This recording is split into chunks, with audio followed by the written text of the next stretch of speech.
Well, hello This and meeting is welcome being to an. recorded. Oh, let's try that again. All right. Well, welcome to another episode of More Perfect Marketing.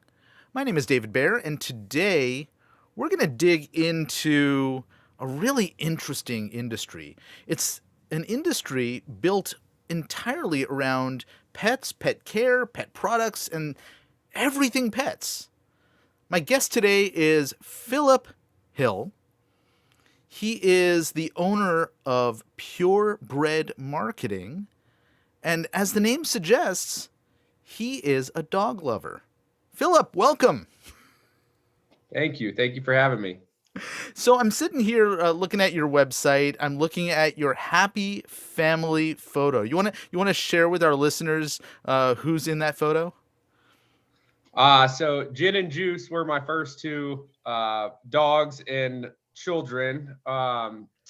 And I don't have this in front of me. So if I believe that I'm correct here, my wife, Jessica, who works on our team as well, and runs our operations. And there may be another little puppy in there, Hef. I'm not sure how old Yep. that. Hef is Uh, in here as well. Yeah. we've added one little two-legged baby to the family in the meantime as well. Excellent. Well, congratulations. So Thank you. and I guess we need to expand the photo representation of the family. But you got three dogs in this photo. The name of the business is Purebred. As I'm looking through the website, there's a lot of dogs and cats on this site. So what gives? So I went to University of Alabama. While I was there, I shifted quickly, realizing that I didn't want to take a traditional route.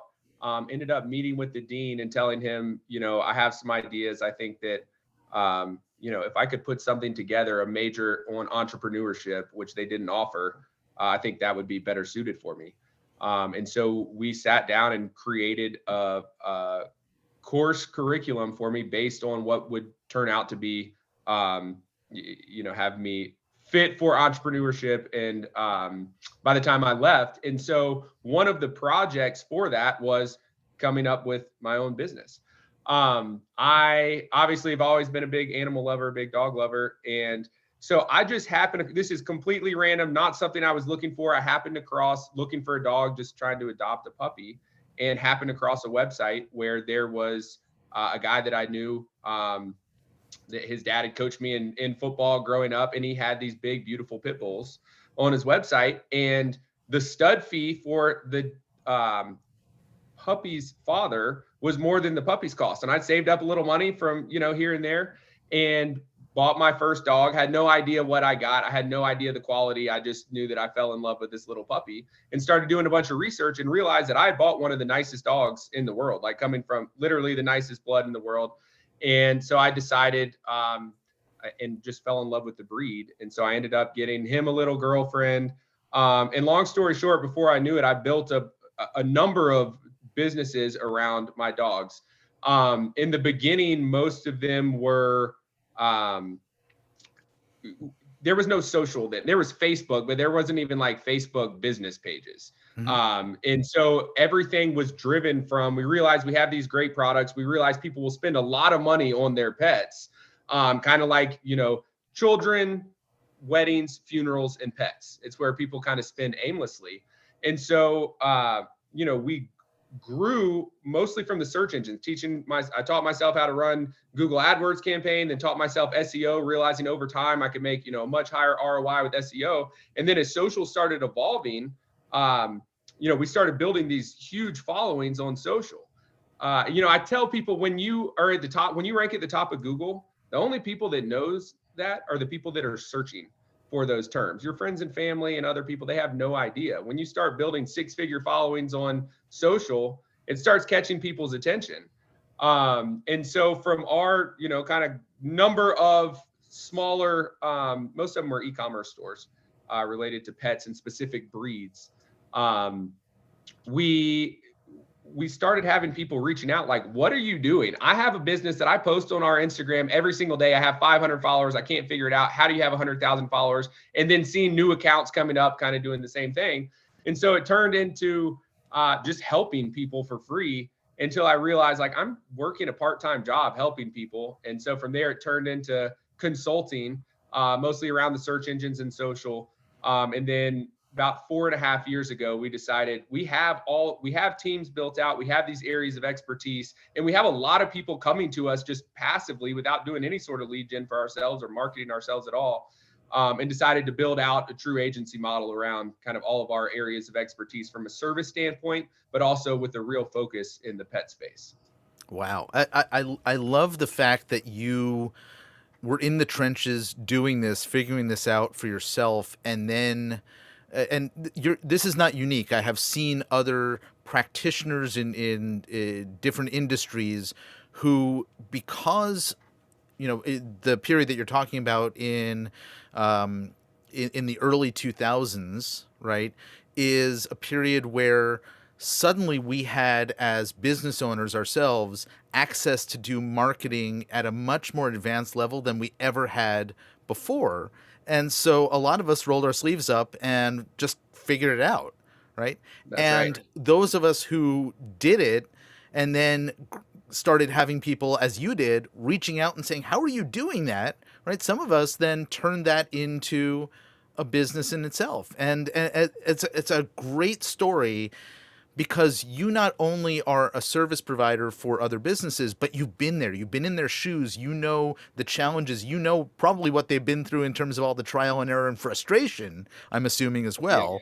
And that exactly. is a very powerful experience for somebody who is now sitting in the shoes of, a marketer and a trusted advisor to your clients.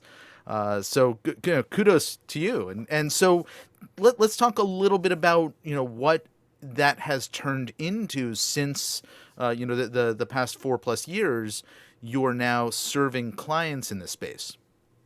Yeah. So most of what we do revolves around just like you're saying, it revolves around the areas of expertise that we built ourselves. So when we're talking to somebody, it's almost, yes, we're giving a sales pitch, but it's almost peer to peer. Here's what we do. Here's what has worked for us. Here's what we think can work for you. So in the beginning, it was case studies of our own companies. Now we obviously have um, a lot of those. But the pet space is so intriguing because, one, anybody that we talk to, we know it backwards and forwards. We know the pet space better than the owners of the brands that we work with. And in one conversation, they get that. We're working with these people day in and day out. So from small niche, and by small, couple $1 million niche companies, all the way up to, we work with Pet Supermarket that's a $450 million national retail chain. But it makes it is so helpful to understand, to niche down and understand an industry inside and out. It doesn't mean that we can't work well in other realms, because we still understand marketing as a whole. But it is extremely helpful in, day in and day out. And the other thing we can do is, like, we're not taking competitors. So if we have a niche dog bed company, it's for large dog, like we have a client that's large dog beds, that's basically mattresses, human grade mattresses for your dogs. We're not going to go take another large dog bed company, but we'll take a dog food company and a dog supplement company. And what we're able to do is we're able to cross a lot, like obviously with their consent, but we can do campaigns together where we're cross promoting people that have similar target audiences, but they're not competitors at all. And so it's just really helpful to our clients to be able to give them insights from what we see in other very similar businesses with similar target audiences. So I think that even as helpful it is for us to understand from a sales process and just being able to, get through our day-to-day much easier, it's really helpful to our clients as well, all the connections that we have in the space and all the knowledge and insights that we can share. I want to circle back to something that you said there, which I think is incredibly powerful for a business that is in your space or in any other space.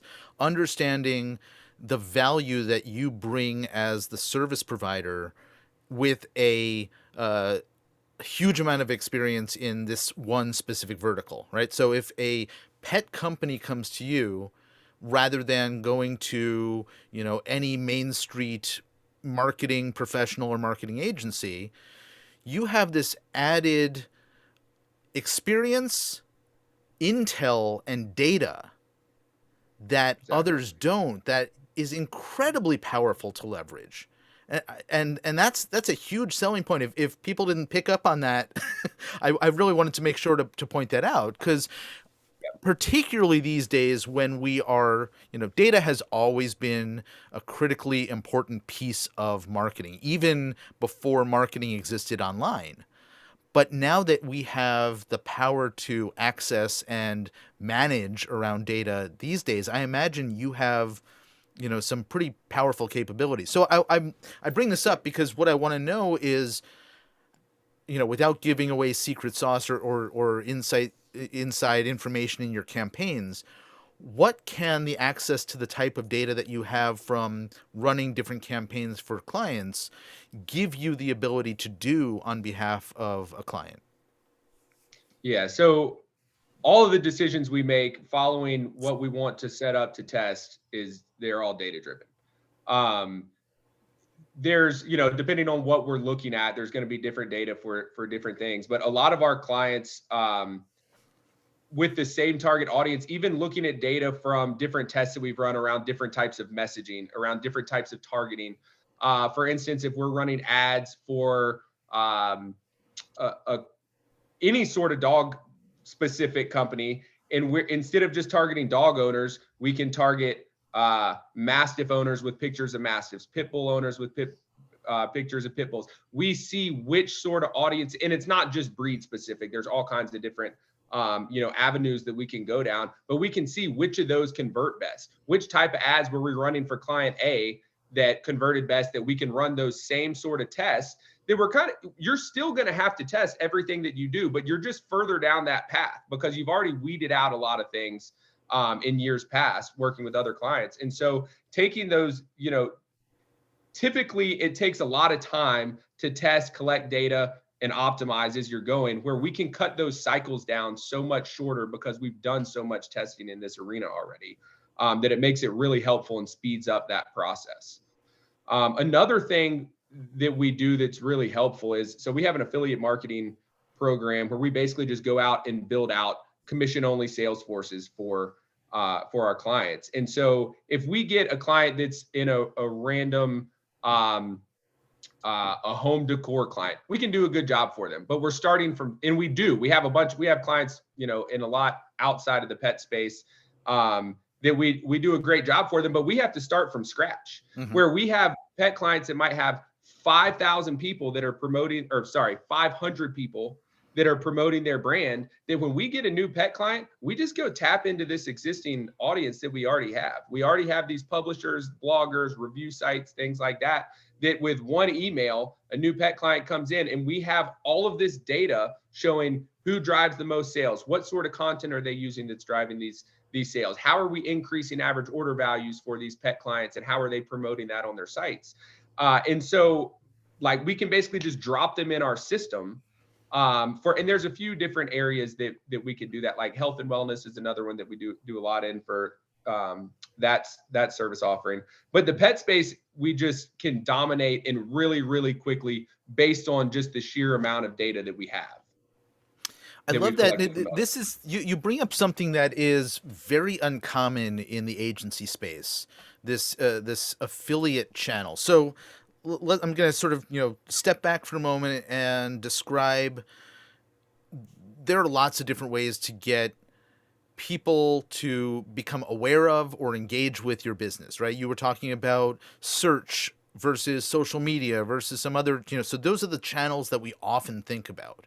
Now, Yep. I don't know too many agencies that deal in the affiliate marketing space that you're describing. So I wonder, for somebody who's not been introduced to this as a possible channel, it's again pretty powerful what you've just described, because it adds an additional way of getting eyeballs on your websites or people's attention about your business or your product you're offering. So can you sort of explain what an affiliate program is for business owners who are listening and going, Well, that sounds cool, but I don't quite get what Yeah. it is. Yeah. Yeah. So an affiliate program, so a lot of people know what affiliate marketing is. They just think it's more like a passive referral program, which that's how most of them are set up. Um, in the simplest terms, affiliate marketing is you have somebody that can be an influencer on social. It can be, a publisher on a site. It can be a big media publication. They promote a brand. You have a little snippet of code. They have a unique URL. They drive traffic to your site. You have a snippet of code that you put on the back end of your site, and it tracks all of those sales. The affiliate platforms basically act as accounting platforms to keep track of all of these commissions for you and pay out the affiliates. So to the lay person, I tell them we just build out commission only sales forces, and then we have technical ways to track all of those sales that are made. It understanding this area, it's very frustrating. So many new business owners, small business owners, whatever it may be, that complain about not having a budget. We don't have a big enough budget. We only have $5,000 a month to spend on marketing, or whatever the case may be. You can get creative, you can get scrappy. And this is a way that we decided as an agency to get creative and scrappy ourselves, because our business took a big hit at the beginning of COVID.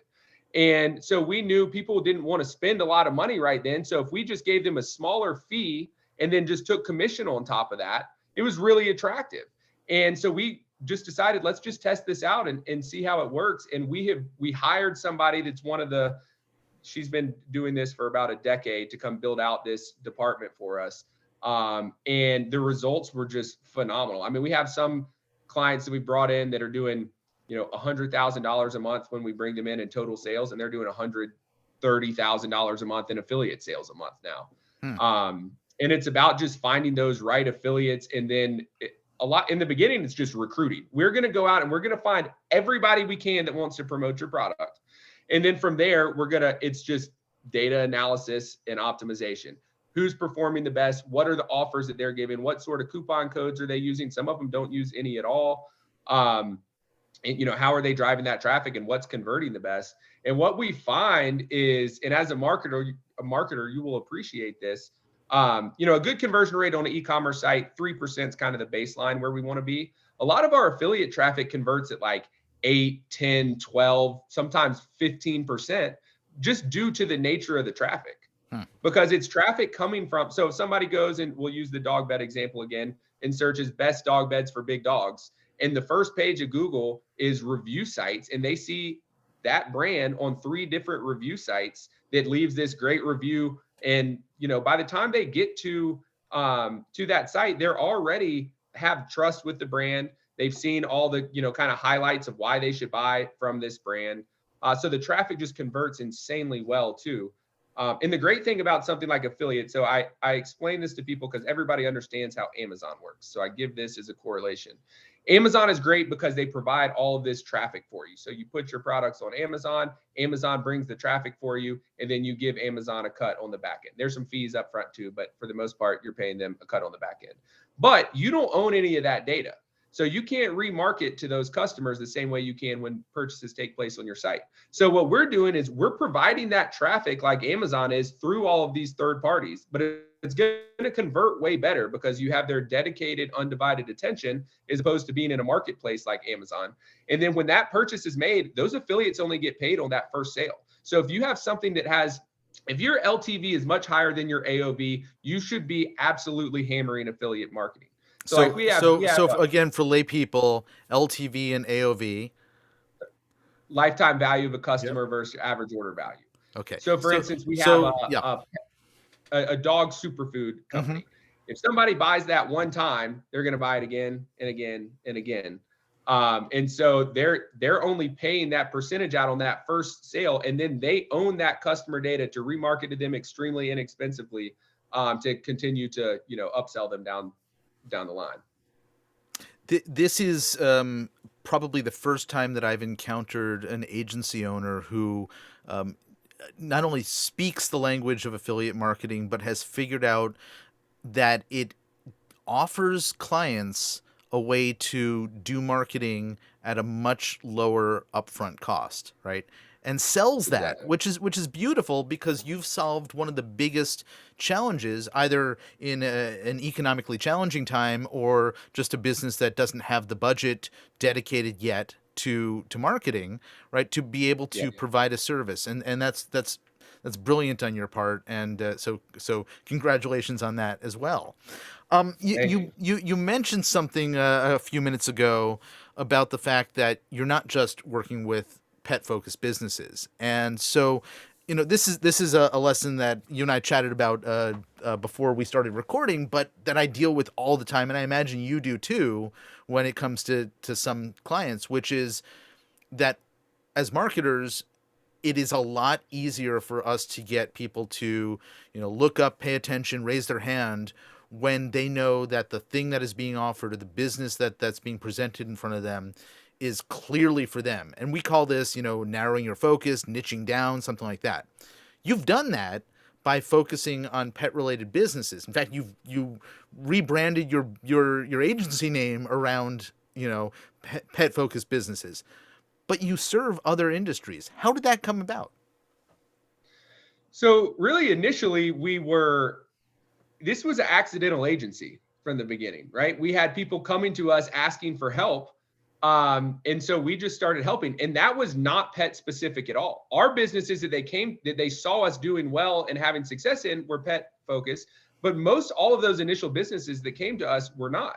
And the big thing everybody pushes agency, you need to have a niche, you need to have a niche, you need to have a niche. But we had all these clients in all these different areas. Really, the niche was more e-commerce in general, but not industry specific or vertical specific within that.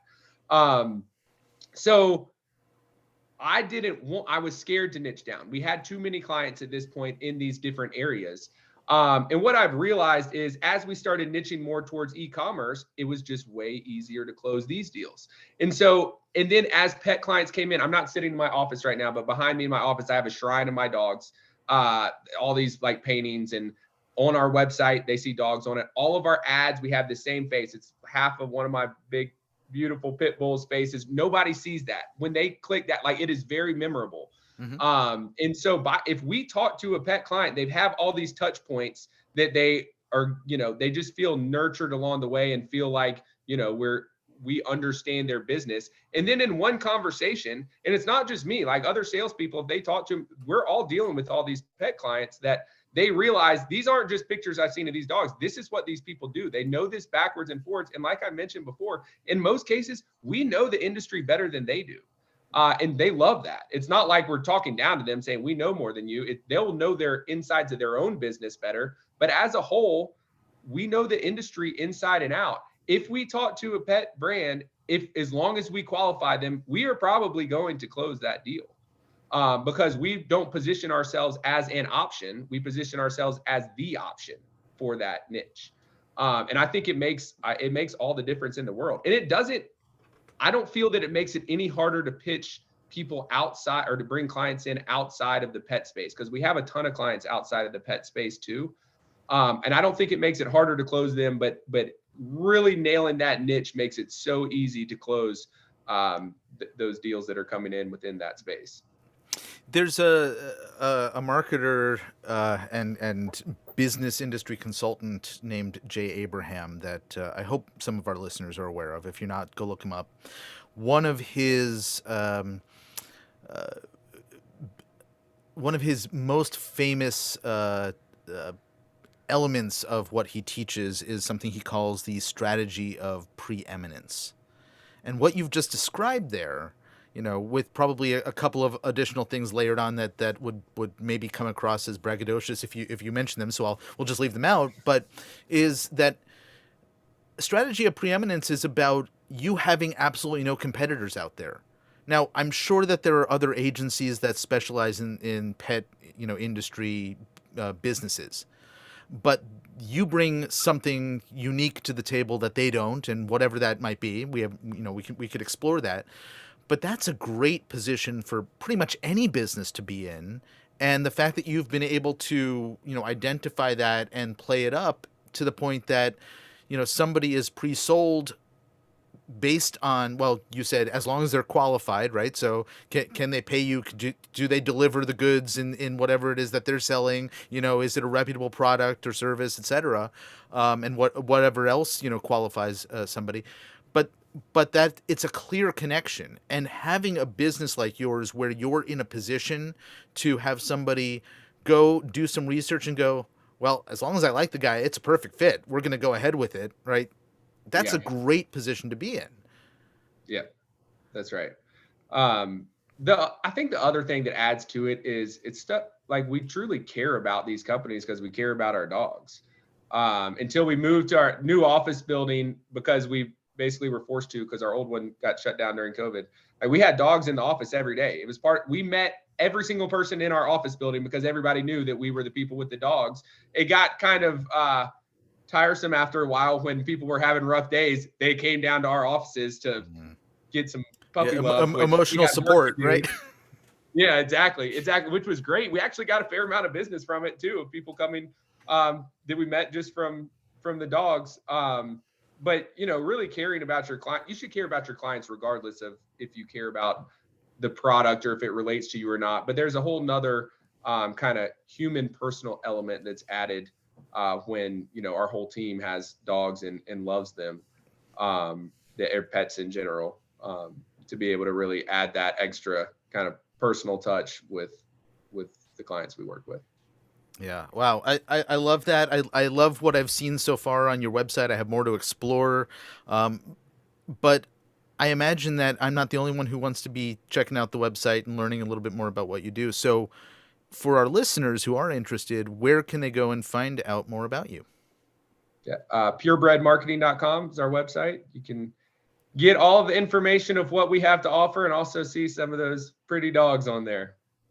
There's some gorgeous animals on there, and I really appreciate the background, the story, and some of this which didn't come across on the website. I was happy to kind of hear even more of the story because it really fleshes out the kind of the quality of the business that you're running, the services that you're delivering, and the thought that you put into the work that you do with your clients as well. So, Philip Hill, thank you so very much for hanging out with me and chatting. Absolutely. Thanks for having me. Folks, this has been another episode of More Perfect Marketing. Thanks so much for hanging out with us and look forward to seeing you back here again real soon. Take care.